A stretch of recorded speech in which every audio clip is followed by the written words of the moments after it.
Hey everyone, Big John here. It is Christmas Eve, which means it is time for the 24th and final day of our Vlogmas Advent Storybook calendar. Can you believe it? We're at the end already.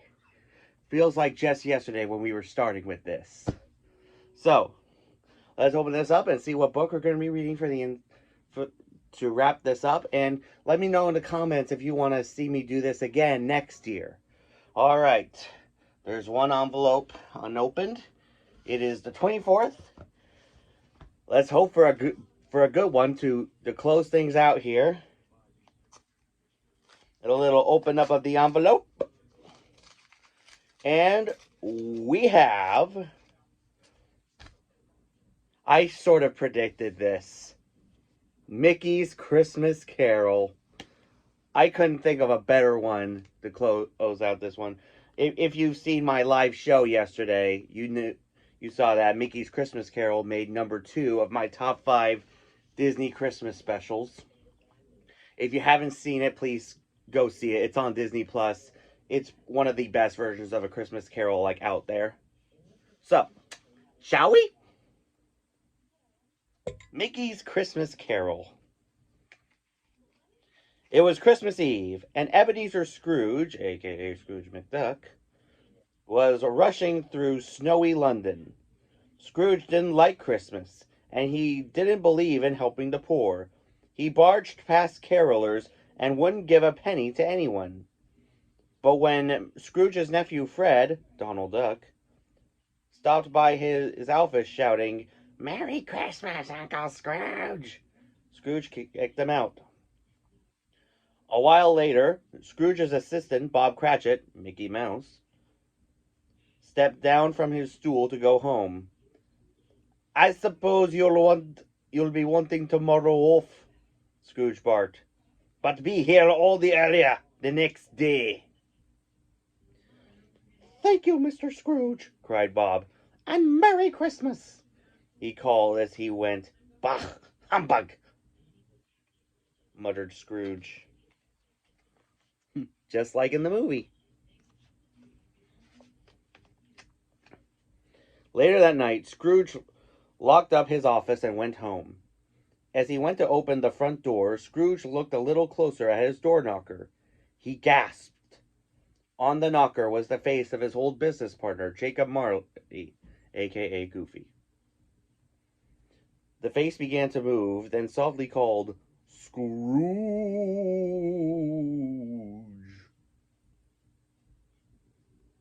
Frightened, Scrooge raced inside, but soon enough the ghost of his former partner appeared in front of him, chains circling his body.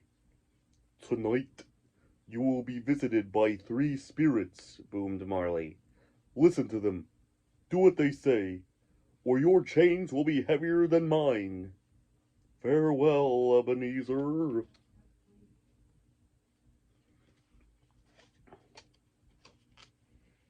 Scrooge went to bed, but not long later he was awoken by a little figure in a top hat. Jiminy Cricket. "I'm the ghost of Christmas past," he told Scrooge. "You must come with me." But Scrooge laughed. "Look how small you are. Go away." "Silence," ordered the spirit. "If men were measured by kindness, you would be no bit smaller than a grain of sand. We are going back to a time when Christmas was not humbug." The spirit commanded Scrooge to grab hold of his coattails, and remembering Marley's terrible warning, he held on. The windows flew open, and instantly they were soaring over rooftops and chimneys, the spirit's little umbrella keeping them aloft. So they're adding quotes that weren't in the movie. Soon they landed outside a brightly lit house. Joyful Christmas music filled the air.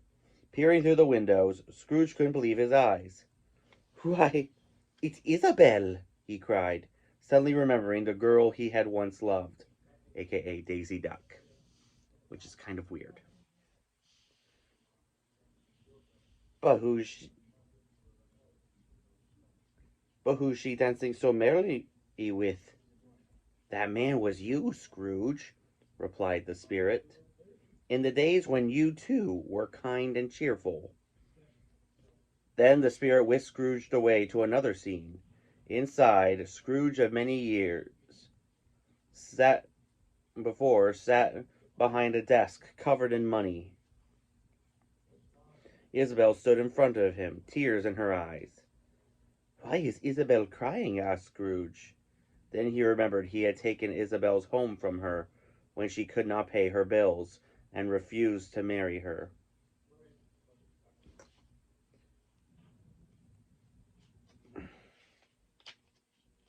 Suddenly, Scrooge found himself back in bed. He thought it had been a dream, but then his thoughts turned to Isabel and how his chance of happiness with her had been ruined by his love of money. Scrooge put his head down and sobbed into his pillow. As he cried, Scrooge felt a heavy hand on his shoulder. He sat up beside his bed, and beside his bed was a fierce looking giant feasting, aka Willie the Giant from Mickey and the Beanstalk. I am the ghost of Christmas present, he boomed. There's no time to lose. And with that, the spirit picked Scrooge up and put him in his pocket. He then pushed open the roof and stepped outside as though from a doll's house.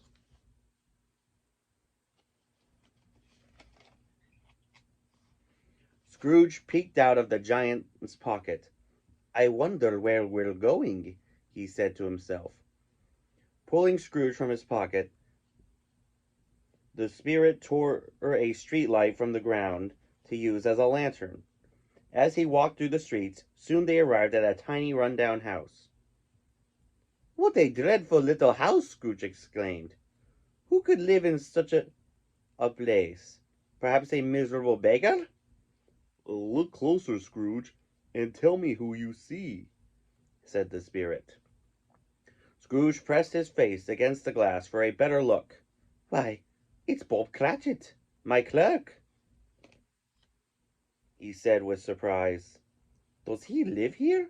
The spirit scowled. Look at how he lives, thanks to your generosity. Look at the food his family must eat on Christmas Eve, because it's all they can afford.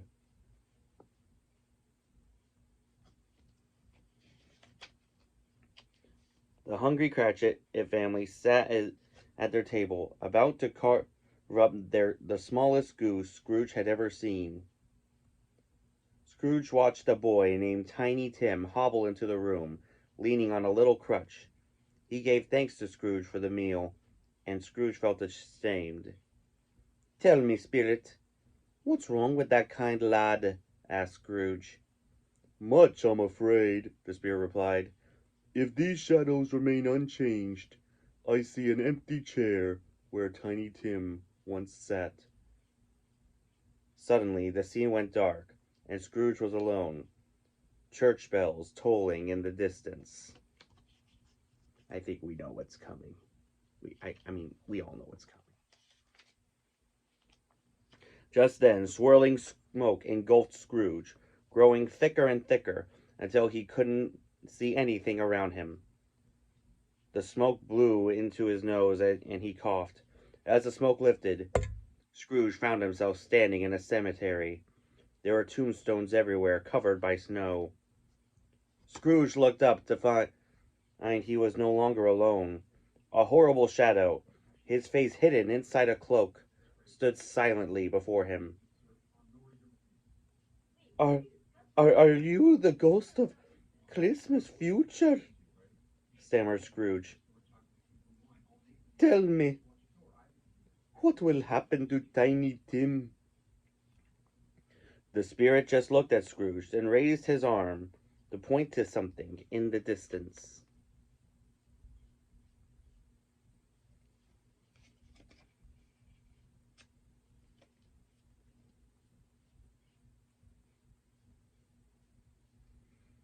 Scrooge looked to where the spirit was pointing, and saw Bob Cratchit and his family gathered around a tombstone. Bob knelt before a little gravestone, tears rolling down his face, and gently laid Tiny Tim's crutch on top. "Oh no," Scrooge cried. "Spirit, I didn't want this to happen. Tell me these events can yet be changed." Scrooge noticed two gravediggers working. "I've never seen a funeral like this one," one of them said. "No mourners, no friends to bid him farewell." Scrooge peered into the grave and asked the spirit who it belonged to. "Why, it's yours, Ebenezer." The spirit laughed as his hood fell from his face. "Pete."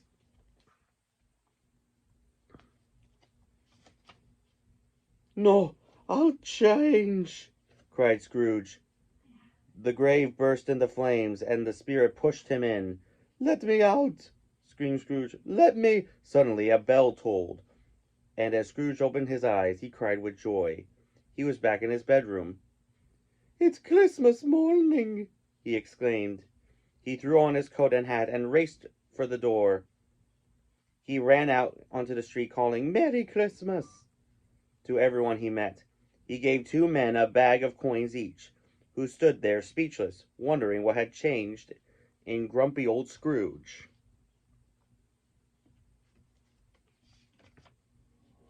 Scrooge even stopped his nephew when he saw him approaching in a wagon. Fred was surprised by his uncle's cheerfulness that he almost fell off of his carriage. Waving goodbye to his nephew, Scrooge continued on his way to Bob Cratchit's house.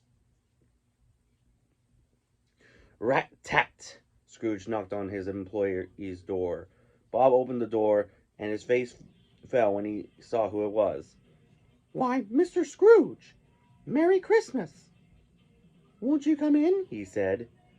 Scrooge stomped inside and dropped a heavy sack on the floor. Scrooge then broke into a massive smile and told Bob he was getting a pay raise, and he'd brought food and toys for his family. Bob Cratchit couldn't believe it. "Oh, thank you, Mr. Scrooge." "Merry Christmas, Bob," Scrooge said, as the whole family danced with joy. It was a Christmas miracle. "And God bless us, every one," said Tiny Tim. Now that is the perfect story to wrap up our Advent storybook calendar. So let me know in the comments which story was your favorite. And also let me know in the comments what your thoughts are on this story.